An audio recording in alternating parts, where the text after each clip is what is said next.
¿Alguna vez has sentido un escalofrío inexplicable paseando por el bosque al atardecer? ¿Un miedo repentino e irracional que te acelera el corazón sin motivo aparente? Si es así, es posible que hayas sentido la presencia de una deidad antigua, un dios tan diferente a los brillantes y perfectos olímpicos que su sola existencia desafiaba sus ideales de belleza. Un dios que no vivía en un palacio dorado, sino en las sombras de las cuevas y en el corazón de la naturaleza más indómita. Imagina por un momento que estás caminando solo por un bosque antiguo al atardecer. El silencio es casi total, pero de repente, escuchas el sonido de una flauta melancólica que parece venir de todas partes y de ninguna.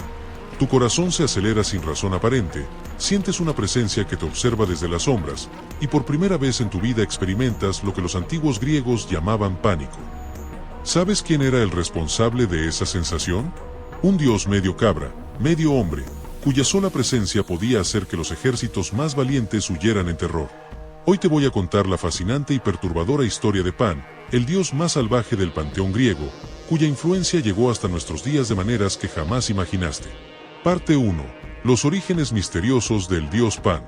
Para entender quién era realmente Pan, tenemos que viajar a la Grecia arcaica, a una época donde los dioses no eran figuras remotas en el Olimpo, sino fuerzas primordiales que habitaban cada roca, cada árbol, cada manantial. El dios Pan nació en las montañas de Arcadia, una región tan salvaje y remota que incluso otros griegos la consideraban el fin del mundo civilizado. Pero aquí viene lo interesante. Su nacimiento fue tan escandaloso que su propia madre huyó al verlo. ¿Por qué? Porque Pan nació con patas de cabra, cuernos en la cabeza, una barba de chivo y un apetito sexual que horrorizó hasta los dioses más liberales. Su padre era nada menos que Hermes, el mensajero de los dioses, pero las versiones sobre su madre varían de manera fascinante. Algunas fuentes dicen que fue la ninfa Dríope, quien al verlo recién nacido, gritó de terror y abandonó a su hijo. Otras versiones más audaces sugieren que su madre fue Penélope, la esposa de Odiseo, pero no con su marido, sino con todos sus pretendientes al mismo tiempo, aunque parezca increíble. Pero espera, porque lo que vas a escuchar sobre su infancia te va a sorprender aún más. A pesar de su aspecto terrorífico, el dios Hermes estaba tan orgulloso de su hijo que lo llevó directamente al Olimpo envuelto en pieles de liebre. Los dioses, lejos de rechazarlo, se rieron con tanta fuerza que decidieron llamarlo Pan, que significa todo, porque su alegría había contagiado a todos.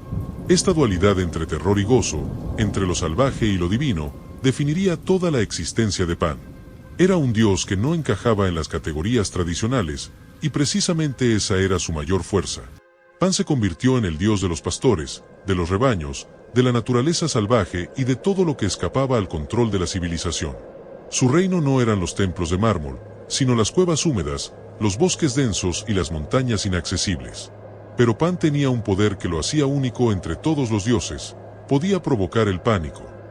Sí, esa palabra que usamos hoy viene directamente de él. Cuando el dios Pan gritaba, su voz resonaba por valles enteros y causaba un terror tan profundo que los animales huían despavoridos y los hombres perdían completamente la razón. Los antiguos griegos sabían exactamente cuando el dios Pan estaba cerca. Al mediodía, cuando el sol pegaba más fuerte, se decía que Pan dormía, y cualquiera que lo perturbara sufriría su ira. Por eso existía la costumbre de guardar silencio absoluto durante las horas de la siesta, una tradición que muchas culturas mediterráneas mantienen hasta hoy sin saber que honran a un dios de cuernos de cabra. Pero el dios Pan tenía una obsesión que lo metería en los problemas más extraños que puedas imaginar. Pan estaba locamente enamorado de las ninfas. Su aspecto bestial y su comportamiento salvaje las aterrorizaba, pero él no podía evitar perseguirlas sin descanso. La historia más famosa es la de su amor por Siringa. Siringa era una náyade de Arcadia, una seguidora devota de la diosa Artemisa, y como ella, había jurado permanecer virgen. Era famosa por su belleza y su habilidad para eludir a sus muchos pretendientes, tanto mortales como dioses. Un día, mientras Siringa regresaba de cazar, Pan la vio.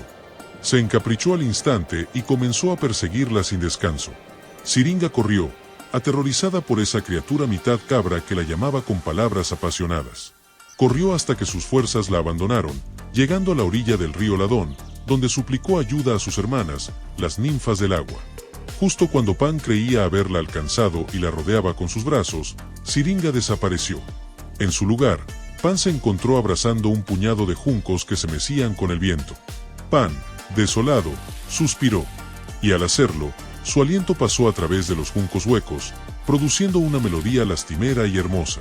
El sonido era tan evocador del amor que había perdido que el dios decidió crear un instrumento para recordarla siempre. Cortó varios juncos de diferentes longitudes, los unió con cera y creó la que hoy conocemos como la flauta de Pan. En griego, la llamó siringa, en honor a la ninfa que nunca pudo tener. Esta flauta se convirtió en su símbolo más reconocible. Con ella podía producir melodías tan hermosas que hasta las piedras lloraban, pero también sonidos tan perturbadores que podían enloquecer a cualquiera que los escuchara. La música de Pan era como el mismo, hermosa y terrible a la vez. En las noches de luna llena, se decía que Pan organizaba danzas salvajes con las ninfas que finalmente había conquistado, con sátiros y con todas las criaturas del bosque. Estas celebraciones eran tan intensas que los ecos se escuchaban hasta en las ciudades más lejanas. Ahora llegamos a una de las historias más increíbles de toda la mitología griega, una que cambió el curso de la historia real. Durante las guerras médicas, cuando los persas amenazaban con conquistar toda Grecia, los atenienses enviaron a un corredor llamado Filipides a pedir ayuda a Esparta. Mientras corría por las montañas de Arcadia, Pan se le apareció personalmente. El dios le preguntó por qué los atenienses no lo honraban, a pesar de que él siempre había sido favorable a su ciudad. Pan prometió ayudar a Atenas si le construían un santuario. Filipides llevó el mensaje, y los atenienses, desesperados, aceptaron inmediatamente. Lo que pasó después en la batalla de Maratón te va a dejar sin palabras. Durante la famosa batalla de Maratón, cuando todo parecía perdido para los griegos, de repente se escuchó un grito ensordecedor que venía de las montañas. Era el terrorífico dios Pan, cumpliendo su promesa.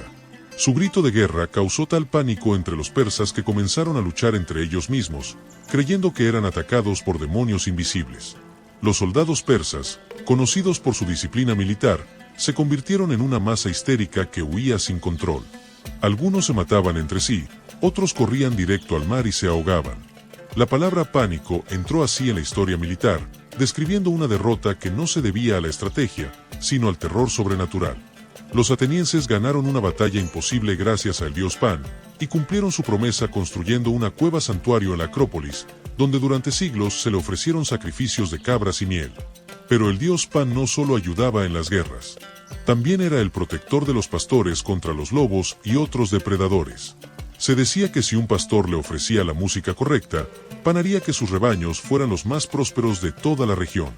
Y si te está gustando esta historia, no olvides darle me gusta y suscribirte, eso nos ayuda mucho. Continuamos. Parte 2. Pan, el dios que desafió a Apolo. Ahora viene una de las historias más audaces del dios Pan, una que muestra su increíble valentía o su increíble estupidez. Pan, orgulloso de su habilidad musical, decidió desafiar nada menos que a Apolo, el dios de la música y las artes, a un concurso musical. La arrogancia de este desafío era impresionante. Un dios menor, mitad cabra, retando al príncipe del Olimpo en su propia especialidad. El concurso se realizó en las montañas, con el rey Molo como juez. El dios Apolo tocó su lira dorada, y su música era tan perfecta, tan armoniosa, que hasta los pájaros dejaron de cantar para escucharla. Era la música de la civilización, del orden, de la belleza ideal. Luego tocó el dios Pan con su siringa de caña.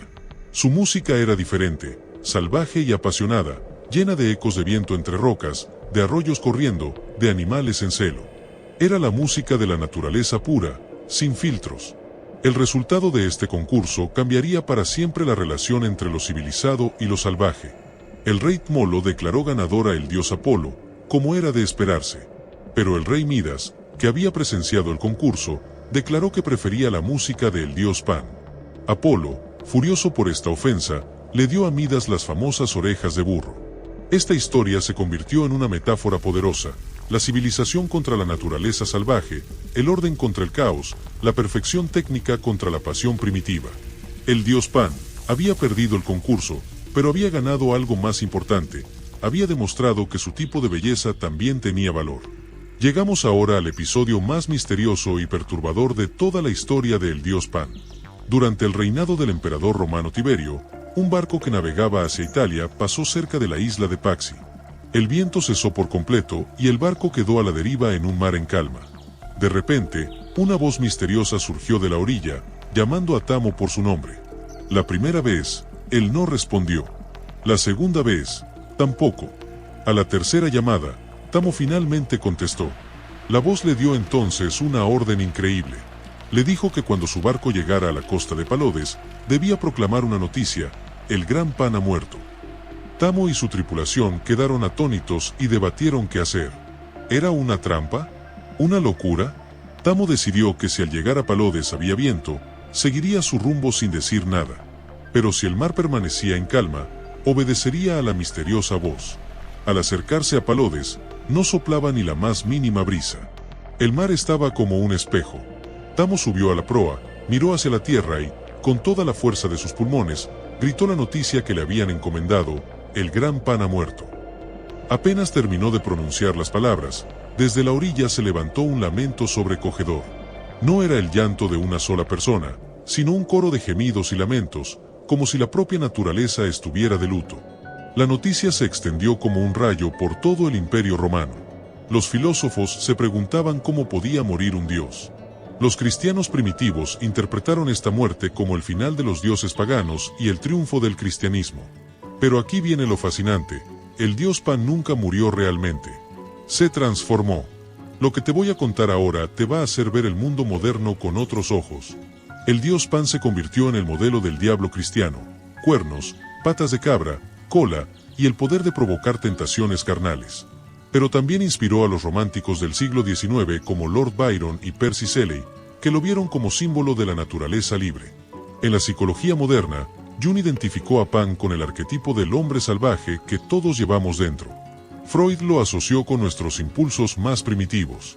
Incluso la palabra pánico que usamos diariamente mantiene vivo su nombre. El dios Pan vive hoy en cada bosque que protegemos, en cada vez que sentimos la llamada de lo salvaje, en cada momento en que la naturaleza nos recuerda que somos mucho más que seres civilizados. Su historia nos enseña que lo salvaje y lo civilizado no son enemigos, sino partes complementarias de la experiencia humana. El dios Pan representaba esa parte de nosotros que la sociedad moderna trata de controlar, pero nunca puede eliminar completamente. La historia de Pan nos muestra que los antiguos mitos siguen vivos de maneras que jamás imaginamos. Si te ha fascinado descubrir cómo este dios de cuernos de cabra influyó en batallas históricas, inspiró obras de arte y hasta nos dio palabras que usamos a diario, entonces tienes que suscribirte a Historia de Dioses y Héroes. Cada semana exploramos las historias más increíbles de la mitología antigua, desciframos sus misterios y descubrimos cómo siguen influenciando nuestro mundo actual. Dale clic al botón de suscripción, activa la campanita de notificaciones y déjanos en los comentarios qué dios o héroe te gustaría que investiguemos próximamente. Y recuerda, la próxima vez que sientas pánico o escuches una flauta en el bosque, tal vez el dios Pan esté más cerca de lo que crees. Y también te recomiendo este video de quién es la misteriosa diosa japonesa Inari y sus zorros mágicos. Nos vemos en el próximo video, amigos.